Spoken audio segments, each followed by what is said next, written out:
Le compte n'est vraiment pas bon. Ça pourrait être le déficit le plus élevé en dollars. Les finances du Québec s'enlisent dans un déficit record. Il y a beaucoup de dépenses, les revenus ne sont pas au rendez-vous. S'en sortir ne sera pas une mince affaire. Il va falloir qu'ils trouvent 4 milliards de dollars.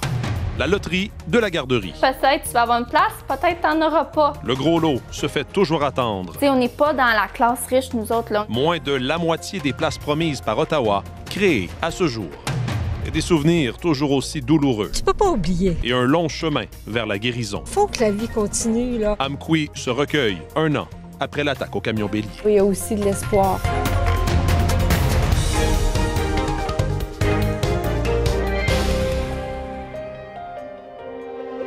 Bonjour, ici Mathieu Bellumeur. Bienvenue au Radio-Journal. Tel qu'annoncé par le ministre québécois des Finances, le budget 2024-2025 déposé hier accorde la meilleure part des dépenses à la santé et à l'éducation, mais au prix d'un déficit de 11 milliards de dollars. Éric Girard entend réduire les dépenses de certains ministères, exiger une plus grande rentabilité des sociétés d'État également.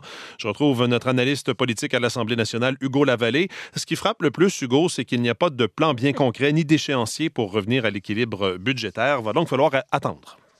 Oui, parce que depuis le début, la CAQ s'est toujours présentée comme le parti de la bonne gestion, le parti de l'efficience de l'État. Or, aujourd'hui, le gouvernement ne donne pas l'impression d'être très pressé de revenir à l'équilibre budgétaire. Des gens ont choisi de repousser jusqu'en 2029-2030 l'atteinte du déficit zéro. Et surtout, effectivement, on n'a pas de plan pour y parvenir. On préfère attendre l'an prochain. Le souci, c'est que l'an prochain, on sera à 1 an et demi des prochaines élections. Ce ne sera pas très tentant de couper. On risque peut-être de vouloir remettre encore à plus tard. Sinon, on nous parle d'efforts d'optimisation dans les grandes sociétés d'État.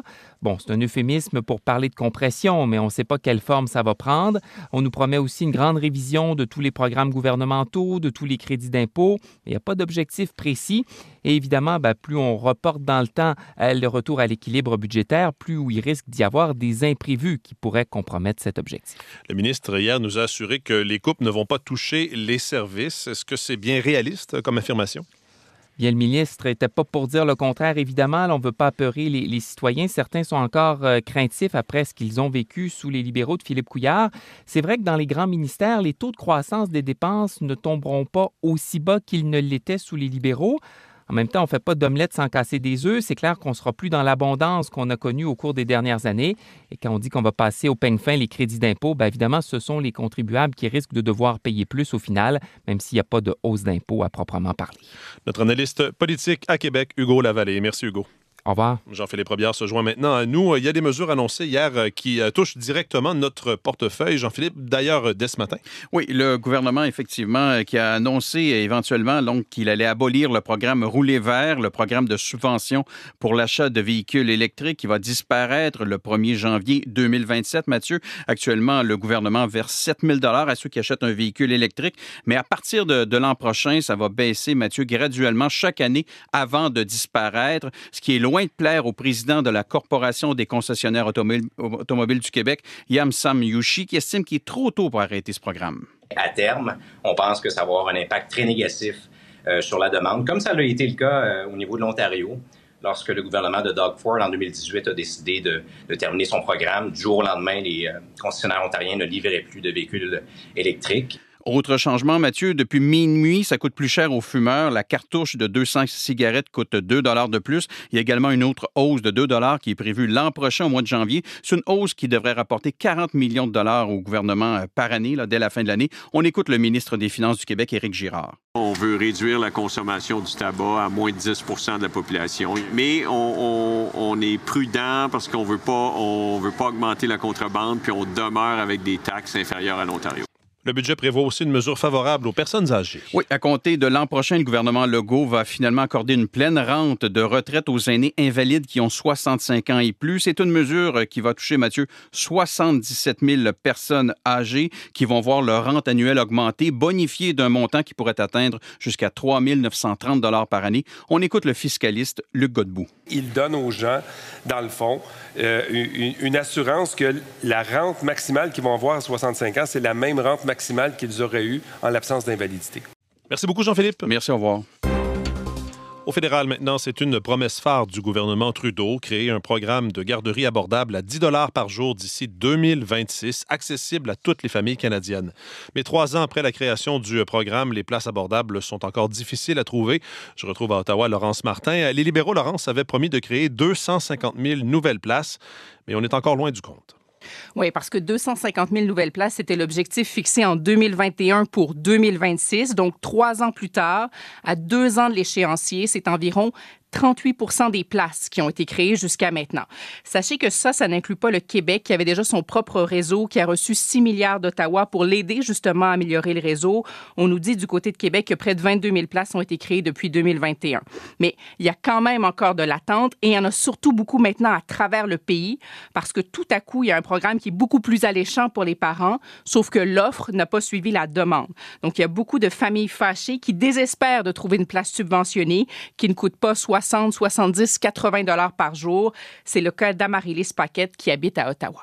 T'sais, on n'est pas dans la classe riche, nous autres. Là. On est dans la classe moyenne visant pauvre. On fait pas des salaires de fou. On est dans un townhouse qu'on loue à chaque mois.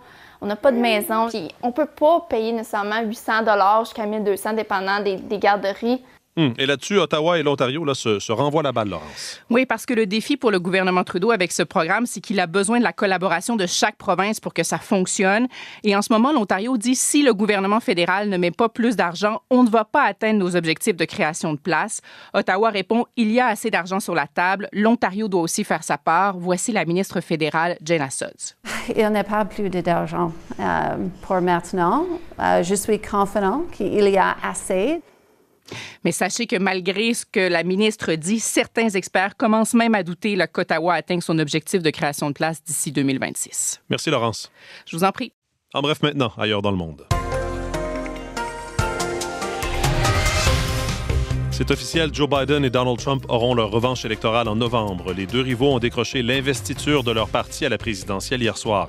Le président démocrate a remporté une victoire décisive en Géorgie et Donald Trump a dépassé le seuil de 1215 délégués nécessaires pour devenir le candidat républicain. La police lituanienne a ouvert une enquête sur l'agression d'un ancien assistant de l'opposant russe Alexei Navalny. Leonid Volkov a été attaqué devant son domicile de Vilnius hier. Il a été aspergé de gaz lacrymogène, frappé avec un marteau. Il souffre notamment d'une fracture au bras, d'une contusion au front et d'une blessure à la jambe. Il accuse Moscou d'avoir orchestré l'attaque. Et des résidents de la bande de Gaza attendent l'arrivée du bateau Open Arms qui transporte 200 tonnes de nourriture. Le navire a quitté Chypre hier et les ONG qui organisent ce premier acheminement par voie maritime refusent de préciser où et quand ils devraient accoster pour des raisons de sécurité. Au Québec, l'heure est au recueillement à Amqui, au Bas-Saint-Laurent. Il y a un an, jour pour jour, une dizaine de piétons étaient happés par un camion bélier. L'attaque a coûté la vie à 3 personnes. Roxane Langlois, oui, les blessures sont longues à guérir dans la petite communauté d'Amqui. Oui, le 13 mars 2023, c'est une date impossible à oublier. Il y a des souvenirs, évidemment, qui sont encore très frais dans la mémoire des résidents. Et aussi, on va rappeler ces événements-là aujourd'hui, les cloches de l'église d'Amqui qui vont résonner à la mémoire de ces 3 victimes et en soutien aussi à toutes les personnes touchées de près ou de loin par ce drame.